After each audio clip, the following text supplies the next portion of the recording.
कोल्हापुरातील शिवाजी स्पोर्ट्स अकॅडमीच्या वतीने ज्येष्ठांची फुटबॉल स्पर्धा शिवाजी स्टेडियमवर पार पडली। या स्पर्धेत मंगळवारी खेळवलेल्या सामन्यात पाटाकडील गडिंग्लज फुटबॉल क्लब आणि दिलबहार संघांनी प्रतिस्पर्ध्यांवर विजय मिळवला। तर आज झालेल्या अंतिम सामन्यात संध्यामठ संघाने दिलबहार संघावर विजय मिळवत अजिंक्यपद पटकावलं। शिवाजी स्पोर्ट्स अकॅडमीच्या वतीने आयोजित केलेल्या ज्येष्ठांच्या फुटबॉल स्पर्धेत मंगळवारी दिवसभरात 3 सामने खेळवण्यात आले। पहिला सामना पाटाकडील तालीम मंडळ आणि प्रॅक्टिस फुटबॉल क्लब संघात झाला। सामन्याच्या 15व्या मिनिटाला अभिजित चिलेने गोल करून आघाडी मिळवून दिली। ही आघाडी पूर्णवेळ कायम राहिल्याने पाटाकडील संघाने 1-0 गोलने सामना जिंकला। दुसरा सामना गडिंग्लज फुटबॉल क्लब आणि खंडोबा तालीम संघात झाला। सामन्याच्या 8व्या आणि 10व्या मिनिटाला तानाजी देवरकरने गोल करून संघाला 2-0 गोलची आघाडी मिळवून दिली। सामन्याच्या 20व्या मिनिटाला मोहसिन नदाफने गोल नोंदवला। उत्तरार्धात सामन्याच्या 38व्या मिनिटाला बंटी मोरेने गोल केला। खंडोबा तालमीचा खेळाडू प्रशांत साठमने 40व्या मिनिटाला गोल नोंदवत संघाची आघाडी 1-4 अशी कमी केली।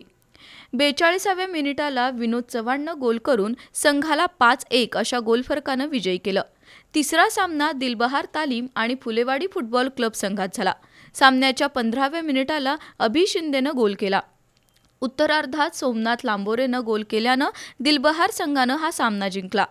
त्यानंतर पहिला सेमीफायनल सामना शिवाजी तरुण मंडळ विरुद्ध दिलबहार तालीम मंडळ यांच्यामध्ये झाला।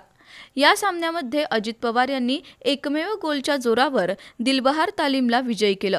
तर दुसरा सेमीफायनल सामना संध्यामठ तरुण मंडळ विरुद्ध गडिंग्लज युनायटेड यांच्यामध्ये होता। पावसामुळे गडिंग्लज युनायटेड संघ वेळेत पोहोचू शकला नसल्यामुळे संध्यामठ तरुण मंडळाला पुढे चाल देण्यात आली। दरम्यान आजचा वेटरन फुटबॉल स्पर्धेचा अंतिम सामना संध्यामठ तरुण मंडळ आणि दिलबहार तालीम मंडळामध्ये झाला। सामन्याच्या 12व्या मिनिटाला संध्यामठ तरुण मंडळाचा खेळाडू योगेश सरनाईक याने गोल करून संघाला आघाडी मिळवून दिली। मध्यंतरापर्यंत सामना 1-0 असाच राहिला। उत्तरार्धात संध्यामठच्या रवी शेळके, चंदू जांभळे, संदीप भोसले यांनी उत्तम खेळ केला। तसंच दिलबहार तालमीच्या रिची फर्नांडिस, सचिन पाटील, अभि शिंदे, रोहित रणनवरे, अजित पवार यांनी केलेल्या चढाया संध्यामठच्या बचावरक्षकांनी परतवल्या। चुरशीच्या या सामन्यात संध्यामठ तरुण मंडळानं 1-0 अशा गोलफरकानं विजेतेपद मिळवलं। विजेत्या खेळाडूंना जिल्हा क्रीडा अधिकारी विद्या शिरस आणि ऋतुराज क्षीरसागर तसंच मनोज फराकटे यांच्या हस्ते बक्षिसं देण्यात आली।